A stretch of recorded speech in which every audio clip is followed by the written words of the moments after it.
This is Ray. And this is Andy. And this is FDS Local Sports. What's going on, Ray? Andy. What? You got your Mount A hat back on. And there's a reason for that you're going to tell us about in a second, right? We'll get to that game in a second. Have we given it away yet? Maybe. Hope we didn't spoil it. But let's get into the first game of the weekend. That was St. Mary's visiting St. FX. And this was a big game, Andy, because St. FX is trying to stay undefeated. Mary's is trying to stay undefeated in the AUS, and X is trying to make that playoff push to be the second team in the Loney Bowl in 2018. Absolutely. This was a very close game, Andy. Back and forth all game. Late in the third quarter with about a minute and a half left to go. Yep. X has the ball, 3rd and 1. Okay. And they go for it. And they came up short. Oh, no. They came up short. St. Mary's wins this game 27-24. Wasdale had a great game, 10 for 23, 108 yards, no passes or no touchdowns. Jordan Shashalakchuk. Pretty good. Suffolukchuk. Yeah. And I'm pretty sure I'm only that much more correct than you are. He rushes for 174 yards, Andy. Nice. Yeah. 174 yards. I believe Wasdale had a couple scores on the ground as well. Even though his air stats were not overly impressive, he had a great game on the ground as well. Yeah. Listen, both these teams are really good football teams. Yep. Let's talk about Caleb Scott, though. As far as I'm concerned, the favorite once again this year for the MOP of the league. I don't think he got it last year, but at this point last year, I was sure he would. And I'm just as sure this year. Let's talk about his line. Last year went to Dale Wright, but he's got to be up there this year.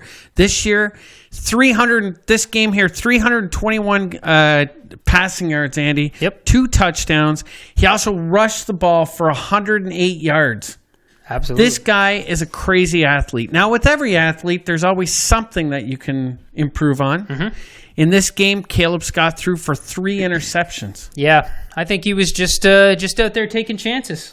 Trying to make things happen downfield. Gunslinger, why not, man? He trusts his defense. He trusts his offense to overcome any of those mistakes. So. The thing about this guy, Andy, is he spreads the ball around. Last week he went to 9 receivers. This week he went to 8 different receivers, including a kid named Josh Henry, 71 yards and a touchdown, and another kid by the name of Trey Wright. Mm-hmm. He goes 56 yards with a touchdown.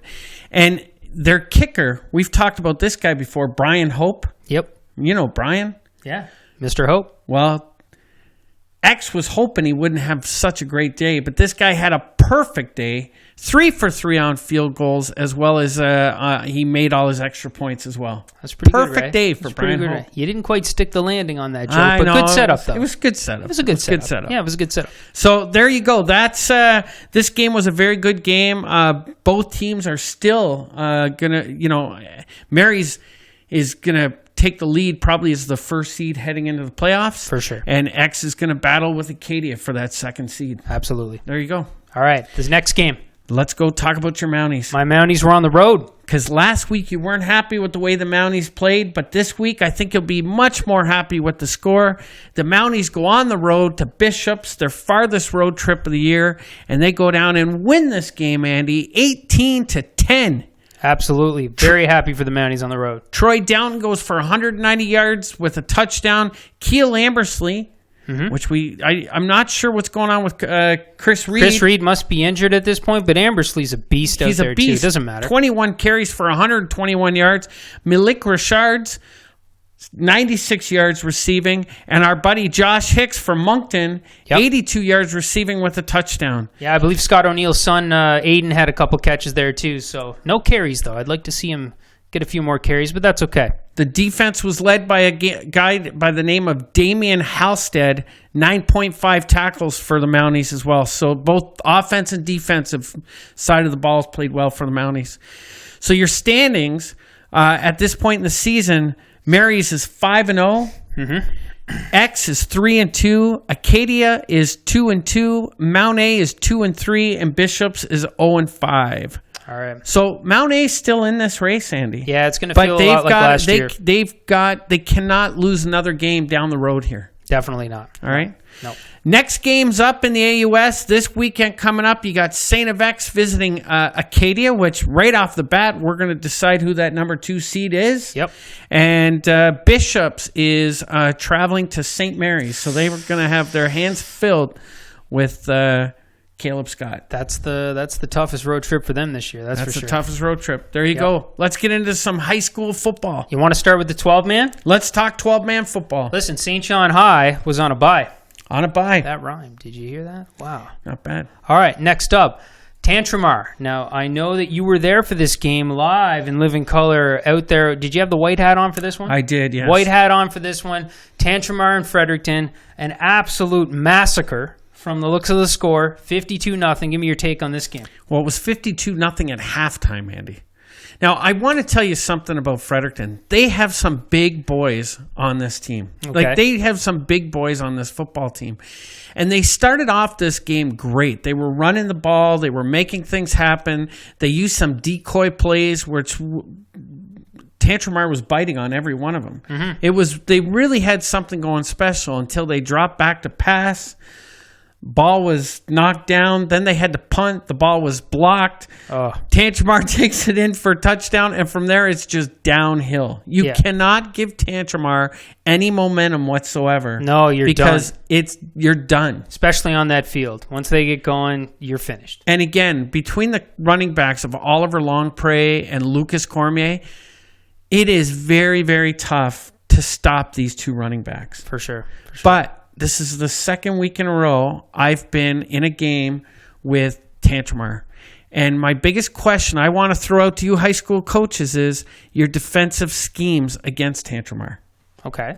Because as I'm watching these defensive backs, they're playing far off the ball. They've got 2 safeties in the game, and the safeties are playing anywhere between 15 and 20 yards off the line of scrimmage. Get those boys up on the line of scrimmage. Stop the run. That's the number one goal with Tantramar. You got to stop their run and make Vogels beat you downfield. Listen, folks, what better place to get defensive advice than from one of the officials? Right here. Now, the problem is Vogel's probably going to beat you downfield, but that's where I would start. That's where you would start. Let's stop the run. Good intentions with the advice right out of the gate. I got a couple of key things. So in the second half, there's 10 players from this year's Tantramar team that's going to graduate in June. That was rough, huh? So they started their younger players in the second half, and it wasn't as organized and as clean as the first string as offense. You could imagine, yeah. But there's some young players, and these kids will all probably be superstars. We'll be talking about them at some point. Jesse Esterbrooks, Elliot Hicks, Ethan Cormier, Ben Weir, Jacob Johnson, Evan Finney, and Jake Purdy. These were all young players playing in the second half. And watch out, Andy, because I'm sure we'll be talking about them in the years to come. Right on. Well, from an absolute boat race to a super tight game, Moncton High beats Riverview 29-28. Before we get into the game, though, there was a bigger story in this one that you want to touch on. Yeah, there was a bit of a scare in this game, Andy. Number 89, Pat Gulliver. Mm-hmm. He landed awkwardly after a third down interception. And good thing, both teams, Riverview High as well as Moncton High, their medical teams jumped into action immediately. Were on the field doing what they could. They called an ambulance. Ambulance showed up. They got the kid off to the hospital fairly quick. And guess what? Everything is A-OK from what I'm being told. There's no serious issues. There is, I believe there's a vertebrae broken, mm-hmm. but he's in a neck collar for the next month. But from everything I've been told, this kid's going to be okay. And here at First Down Sports, we want to wish you a get well very quickly, Pat. And I'm sure not just First Down Sports, but the entire New Brunswick football community is right behind you. 100%. Get well soon, Pat. Now, do we have any information on the game, or was that just nobody got a chance to send us any stats on this one? All I can tell you is I didn't get stats on this game, but 29-28. That's an outstanding score between these two teams. These two teams always give you a great game, and they did it again. That's the game of the week for sure. And our insider, Denny Dweron, really teased that he thought Riverview was the real deal and perhaps just had a bad game when they faced Tantramar. But Moncton High handled business, which means they're definitely legit as well. Absolutely. And the third game of the week, Leo Hayes stomped Odyssey 35-18. I don't know if stomp's the right way. We weren't there, guys, so maybe it was close, and then they ran away at the end. Not really sure. Again, the coaches didn't send us any stats. We're not really sure what's going on, but Leo Hayes 35, Odyssey 18. You want to talk 10-man? Let's talk some. All right, we're going to start this one off with a big one. A big one? Last week, we called out Dan Comfort, the Comfort Zone. Dan Comfort.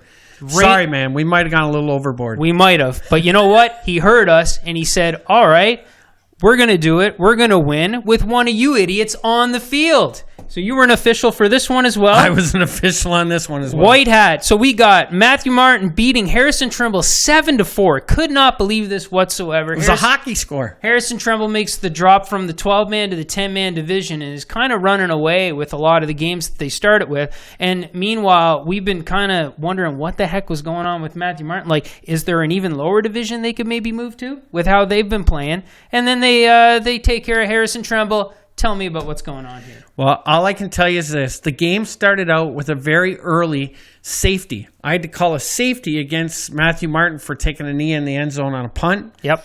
And early into the second half, I had to do it again. It was 4-0. 4-0. In the second half. And I'd say it was late in the game, somewhere in the fourth quarter, from about the 40-yard line out. Mm-hmm. Matthew Martin, Comfort style, throws a 40-yard bomb over the middle of the field for a touchdown to make it 7-4, which ultimately was the winning score of the game. Wow. That's all I can say. All I got is Comfort. It was the Comfort Zone. We got our power rankings coming out soon here, folks, and I'll tell you something. I think this is going to mean a lot in the 10-man power rankings. We'll see. Yeah, we'll see. I haven't seen it yet, but we'll see. We'll see what's going on. Game number 2 was against École Sainte-Anne, the Castor, not the Beavers. Don't call them the Beavers. That's ridiculous. The Castor against Oromocto. Now, Oromocto is incredibly strong in the 10-man. They took this game 50-26. But you know what? Sainte-Anne scoring 26 on the Oromocto is no joke whatsoever. It's no joke. Listen, this is their first time in the league. They've got a couple wins already. They put up some points against probably one of the best teams in the 10-man division. Yep. Castors Nation is alive and well, Andy. These guys are a team to watch out for in the future. Exactly. Now, stats were a little bit hard to come by in the 10-man division, so we're going to run through these results really quick. St. Malachy's absolutely stomps Rothsay 35-0. Don't have much to say other than that. We've got Harborview dropping at home to Simons 37-20. Again, we don't have any stats on that. Coaches. Yeah, come on, guys. Let's find out. Now, Miramichi Valley Palamu still searching for their first win. Not searching for their first touchdown anymore, though, I don't think. No, they got their first touchdown. So that's good news. Well, you know what? Sussex is not the recipe to find that. They went into Sussex. They lost that game 28-6. But listen, this program, it's going to, I don't want to say turn it around because it's just coming out of the gate. They're on the verge. But they're going to hit second gear here at some point, right? All right? Because listen, with James M. Hill getting some wins and everything like that, that's just not acceptable on the river. So we're going to get this turned around. But 28-6 for Sussex. And then I believe we do have some information about the next game down at St. Stephen, where we had Denny Dwyer on location last week for 4 whole days waiting to report. St. Stephen wins 21-9. Unfortunately, Denny wasn't there, but we got some information. Tell me about that game. Well, first of all, I got to talk about last week's game because I heard from the head coach. And Andy, I'm not sure what game Denny was watching down there. Apparently, his stats were way up. Do you think he was even really in St. We were told that they couldn't run the ball up the middle, and it's been confirmed by the St. Stephen press that they were running the ball up the middle, to the outside, to the inside, to the narrow side, to the wide. They were running the ball wherever they wanted. So we're going to have to fact check with Denny on his next report. Once he gets back, because he hasn't even landed yet. We haven't even seen him. We think he might be walking. We're not really sure, but we'll get that under control. Listen, Denny, with the precision in which Denny's been calling these games, I think he might be trolling you. He might be trolling. He might be trolling you guys. But I do have some good stats for you this week on this game. All right. Listen to these stats. 21-9, they beat KV. Yep. They had a total of 328 rushing yards, and 37 passing yards, Andy. This is a running team. I think so. It's a running team. Kyle Stewart. Yep. 103. This kid runs for 103 yards and a touchdown. Hunter Milligan, who we've talked about both these kids, 85 yards, 2 touchdowns. Here's an unbelievable performance on defense. Deegan Farrell, 6.5 tackles. He has a sack, a forced fumble, and an interception. Okay. Write it up. That's probably your defensive player of the game. I would say that's safe to say. That's probably safe to say. Very safe to say. That's the stats I have for you for St. Stephen. Now listen, we only have one more game on the slate, and I was told not to look into it, specifically by you. Yeah. Tell me why. Andy, we're always looking for that next breakout star here on First Down Sports. Right. Not big enough to replace us, but I think we found that star. Yeah, big enough to actually give accurate stats. I think we're Apparently our last guy. I think we're gonna get some accurate stats on this. Awesome. But I think this kid may steal the show. Okay. And I'm not going to tell you who his name is. I'm going to let him introduce himself. So here we go to Miramichi with our next guest reporter. Hey guys, Seth Foster reporting here from beautiful Miramichi. Today we had a really good game between the James M. Hill Tommies and the Bernice McNaughton Highlanders. The Bernice McNaughton Highlanders ended up winning and went to a 4-0 record, while the James M. Hill Tommies fell to 1-3. Number 27 for James M. Hill was a very good player and started off with a super long TD and had 108 yards of offense. The James M. Hill quarterback, Nathan Fanjoy, was also very good. He threw for 122 yards. The Bernice McNaughton Highlanders defense was unstoppable. They had 12 sacks. The Bernice McNaughton offense, on the other hand, also did really well. They had 376 total yards of offense. The quarterback for BMHS, Aaron Foster, ran and threw for 127 yards.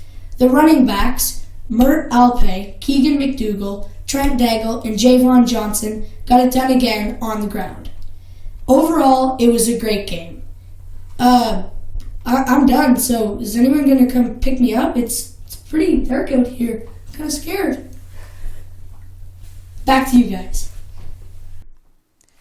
Yeah, I don't really know. Just he needs a place to go for a little bit. Somebody's going to come get him eventually. So, go get him. Come on, Sandy. Yeah. Okay. Yeah. Red shirt. Yeah. All right. Wow. All right. Well, thanks for that, Seth. And hopefully somebody comes and gets you soon. It's not the longest drive back to Moncton. It's only Miramichi. Exactly. I mean, what problems can he find in the Miramichi? Well, I don't know. No comment? No Does that comment? say? All right. Now, we got some big games coming up in high school. We got Tantramar versus Odyssey, and this is going to be the 1-year anniversary since the big game that caused all kinds of controversy, Ray. The last time these two teams played, Yep. the game made national press. Yeah, for sure. National press. So it'll be very interesting to see these two teams play on Thursday night. Now, are you guys going to maybe double up on the officiating for this one, or? I have no comments that I can relay at this time on that subject. Awesome. All right. Well, we got a couple other big games. The North and South Bowl versus Fredericton versus Leo Hayes. That's coming up. This is always a big game. Big game. There's a bit of a story behind this one. Now, the homecoming game between Bernice McNaughton High School and Harrison Trimble High School. Now, this has traditionally always been Moncton High involved in this.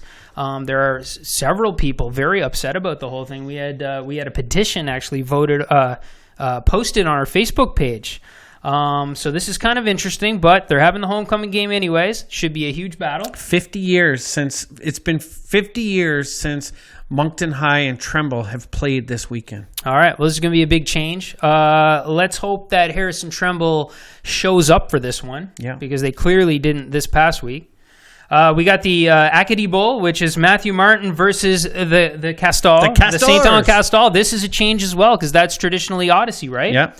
All right, well, can't think of a better team than the red-hot Castal that are coming in their first year. They're going to take over this thing. And this should be a great game. This should be a really good game. Now let's talk about the bowl that matters the most. Hopefully Seth isn't still up there, so he gets a chance to watch it. We're talking about the River Bowl, right? The River Bowl. Now, I really wish I knew which side of the river it was being played on. I'm going to look into that, but I believe it's being played at James M. Hill. Oh, of course it would. At the time. Of course it would be. All right, they get the home field advantage because they win games, I guess. Or game.